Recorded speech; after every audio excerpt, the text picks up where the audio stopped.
कहानी की शुरुआत में हम देखते हैं कि 5 कैदी जिन्हें मौत की सजा मिली है जेल से भागकर जापान जाते हैं क्योंकि वो हार का स्वाद चखना चाहते हैं। वो सब अपना निशाना बाकी को बनाते हैं क्योंकि उन्हें पता चला है कि वो अब तक का सबसे ताकतवर लड़का है। वो यूजिरो का बेटा है जिसे दुनिया का सबसे ताकतवर आदमी के रूप में जाना जाता है। बाकी लगता है ट्रेनिंग कर रहा है ताकि वो उन्हें हरा सके और अपनी मॉम के मर्डर का बदला ले सके। अब जब बाकी अपनी गर्लफ्रेंड के साथ डेट पर होता है तब उसे स्पेसी, जो कि उन कैदियों में से एक है जो बाकी के साथ जेल में थे, बाकी से लड़ने के लिए आता है, लेकिन हानायामा उसे घसीट कर दूर ले जाता है। स्पेसी उसके फेस पे किक मारता है और पूछता है क्या उसे गुस्सा आया कि नहीं। हानायामा में कुछ भी नहीं कहता और अपना सूट उतार देता है। उसकी बॉडी बहुत ही ज्यादा मस्कुलर और लड़ाई के निशाने से भारी थी और उसकी पीठ पर बहुत बड़ा टैटू भी है जो कि ऑटो कची टैटू है और यह एक ट्रेडिशनल टैटू है जो हानायामा फैमिली के हेड को मिलता है। और अब पास्ट में हानायामा कहता है ये टैटू यह अभी पूरा नहीं हुआ है, भले ही आर्टिस्ट ने अपना काम पूरा कर दिया हो। वो अपना घर छोड़ देता है और दुश्मन के कबीले पे हमला कर देता है जिसने उसके फादर को मार डाला था। वो पूरे कबीले के लोगों को हरा देता है। ये टैटू मस्कुलरिटी की निशानी है और जिस मर्द के कोई निशान नहीं है वह मर्द नहीं है, इसलिए उसने टैटू की कल्पना को पूरा किया। और उसे स्पेक फिर से उसके फेस पर पत्थर से मारता है और हानायामा को घसीट कर सीधा कमरे में पटक देता है। इसके बाद वो बंच को उठाता है और उसके सर में दे मारता है। हानायामा चुपचाप खड़ा रहता है और एक फाइटिंग पोज बनाता है और स्पेक भी सेम पोज में खड़ा रहता है। स्पेक ने जापान के कराटे लेजेंडरी फाइटर के बारे में सुना है जिसे गॉड हैंड कहा जाता है। स्पेक कहता है वो कोई गॉड नहीं है और जब उसके हाथ और पैर चलते हैं तो वो गॉड को भी तबाह कर सकते हैं। उसके कहने का मतलब स्टैचू ऑफ लिबर्टी था। उसने इतनी जोर से किक और पंच मारा कि स्टैचू में दरार आने लगी और वो टूटने ही वाला था और उसने इस अटैक का नाम अल्फा रश अटैक रखा है। और वो हानायामा की तरफ कूदते हुए इतनी तेजी से पंच मारने लगता है कि उसे काउंटर अटैक के लिए बिल्कुल भी समय नहीं मिलता। यह एक ऐसा अटैक है जो कि एथलीट बॉक्सिंग के समय यूज करते हैं और उन्हें अटैक जारी रखने के लिए बीच में सांस लेनी पड़ती है और अपोनेंट को उस पर अटैक करने का मौका मिलता है। पर स्पेक 5 मिनट तक सांस लिए बिना लगातार अटैक कर सकता है। स्पेक के पंच की मार तब तक नहीं रुकती जब तक उसका अपोनेंट की डेट ना हो जाए, लेकिन हानायामा अचानक से एक जोरदार पंच मार के उसे हवा में दूर फेंक देता है। अब हम देखते हैं कि पुलिस ने अधिक पावरफुल और मजबूत आर्म्स स्पेक से लड़ने के लिए बनाए थे, पर वो सारे बेकार निकलते हैं क्योंकि स्पेक ने उन्हें आसानी से तबाह कर डाला था। और अब स्पेक वापस जेल आएगा तो इस बार वो और भी ज्यादा घातक हथियारों से उस पर वार करेंगे। स्पेक उस पंच के दर्द से उभरा नहीं था। हानायामा फिर से पूरी ताकत के साथ उसे मारता है। वो उसे स्पेक को उठाकर पूछता है क्या वो फाइट जारी रखना चाहता है। स्पेक स्माइल करने लगता है। हानायामा फिर से जोरदार पंच मार के फिर से पूछता है और स्पेक फिर से स्माइल करता। हानायामा लगातार पंचेस के वही सवाल पूछता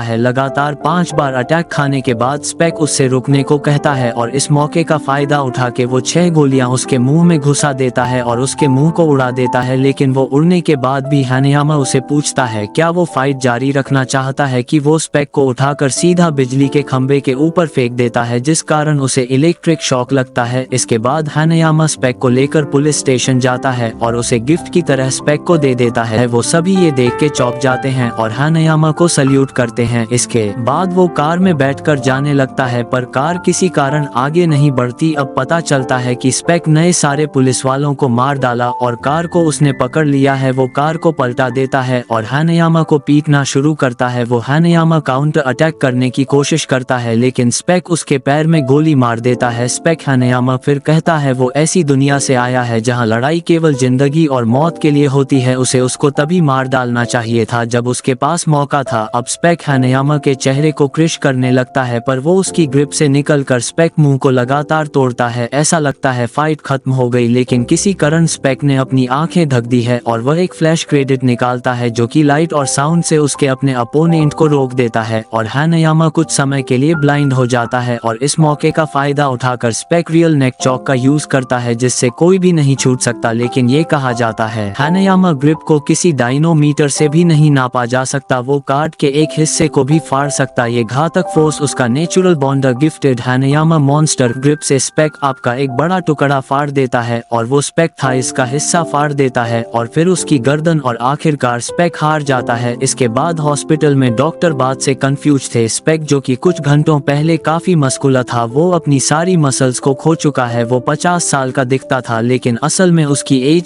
97 साल थी। इस तरह की घटना का कोई ऑफिशियल रिकॉर्ड मौजूद नहीं है, लेकिन एक आदमी था जिसका नाम ट्रेजर हंटर जैक था। उसे सनकन शिप मिली जिसकी तलाश वो 30 सालों से कर रहा था, जहां 200 से भी ज्यादा ट्रेजर मौजूद थे। बाद में पता चलता है 40 साल का हेल्दी दिखने वाला ये आदमी असल में 88 साल का है। जब उसकी ड्रीम आखिरकार पूरी हुई तो उनसे जिंदा रखना वाली एक ऐसी इकलौती चीज को दिया जो कि उसकी विल पावर थी, और डॉक्टर को लगता है पेसी के साथ ऐसा ही हुआ होगा। शायद उसने अपनी लाइफ का पर्पज पूरा कर लिया होगा। इसके बाद बाकी स्कूल में टेस्ट दे रहा है जहां उसने सिर्फ अपना नाम ही लिखा है। टीचर उसे समझता है कि दुनिया दिमाग की ताकत से चलती है, ना कि मसल्स की ताकत से। इंसान जितना मर्जी तेज भाग ले वो बाइक से आगे नहीं निकाल सकता। वो चाहे जितना भी ताकतवर हो वो कर को नहीं उठा सकता, ना ही स्विमिंग करके मोटर बोट से आगे निकाल सकता है। बाकी कहता है वो कुछ लोगों को जानता है जिन्होंने वाइल्ड बीस्ट को हराया है। टीचर इस बात से इनकार करता है और कहता है यहाँ तक कि हुसैन बोल्ट भी इस क्लासरूम में नहीं कूद सकता जो कि 2 फ्लोर ऊपर है। ये कहने के बाद डॉयल क्लासरूम के अंदर कूद कर घुसता है जो कि 2 फ्लोर ऊपर है। डॉयल कहता है वो बाकी से लड़ने आया है क्योंकि उसने देखा उसका टीचर उसे डांट रहा है। बाकी उसे शुक्रिया कहता है और डेस्क रॉयल के फेस पर दे मारता है, और फिर क्लासरूम से कूदकर वो स्कूल के बैक साइड चले जाता है क्योंकि अगर वो लड़ता तो उसके क्लास वाले चौंक जाते और उन्हें बाकी के असलियत पता चल जाती। अब वहाँ से जाते हुए एक माली उसे अचानक से एक्स फेंकता है जो असल में यानागी था। यानागी अब 2 एक्स बाहर निकालता है जो रस्सी से बंधी थी और उन्हें काफी तेजी से घुमाने लगता है। बाकी बड़ी मुश्किल से ही उसके अटैक से बच पाता है। अब वो एक तरफ की रस्सी खोलता है और अब एक एक्स उसको पकड़ता है और वह अब दोबारा अपने एक्स को घुमाना शुरू करता है, पर इस बार वो पहले से भी तेज घूमती है और वो बाकी के हाथ ही एक्स को काट डालता है। और बाकी अपने आप को बचाने के लिए अपनी शर्ट को एक्स में अटका कर निकलता है। अचानक से गर्म पानी की कैटलॉग उड़ते हुए आती है और इसे गोकी ने फेंका था, लेकिन पानी ठंडा था और ये यानागी को डराने की एक चाल थी। वो गोकी पे अटैक करता है पर वो उसे जमीन पर पटक डालता है। यानागी तुरंत खड़ा होता है और जोगी का हाथ टाइगर क्लो से काट देता है। वो भी अपना खून यानागी की आंखों में फेंकता है और बाकी को अटैक करने को कहता है, लेकिन वो बाकी को किक मारकर दूर फेंक डालता। गोकी बताता है यानागी पॉइजन के नाम से भी जाना जाता है क्योंकि वह गैस अटैक में माहिर है। यानागी धीरे से चलते हुए बाकी की तरफ बढ़ता है और पूछता है इस दुनिया की सबसे पॉइजनस गैस कौन सी है। बाकी अपनी जगह अटक जाता है। यानागी अपना हाथ उसकी नाक में रखता है और बाकी अपना होश खो देता है। यानागी बताता है हम जो ऑक्सीजन सांस से लेते हैं उसका पोर्शन 21 है और जब ये कम हो जाता है तो इसके कारण हमें चक्कर आने लगता है और आखिर में आदमी होश को देता है। और अगर ऑक्सीजन गिरकर 5% या उससे कम हो जाए तो ये तुरंत किसी को भी एक सांस में गिरा सकता है। और उसने अपने हाथ से 5% से कम ऑक्सीजन बनाया जिससे उसने ग्लास वुड कंक्रीट में लाखों बार प्रैक्टिस किया और आखिर में उसने वैक्यूम टेक्निक क्रिएट करी। अब वो वैक्यूम प्रेशर बना के दीवार को तोड़कर दिखाता है और पुलिस के आने पर वहां से भाग निकलता है। बाकी अब होश में आता है और उसे पता चलता है कि वो हार गया। आगे की स्टोरी जानने के लिए चैनल को सब्सक्राइब करें और आप हमारी चैनल पर और भी वीडियो देख सकते हो और हमारे साथ इंस्टाग्राम, डिस्कॉर्ड या टेलीग्राम के माध्यम से भी जुड़ सकते हो। मैं आपको मिलता हूँ नेक्स्ट वीडियो में, तब तक के लिए बाय।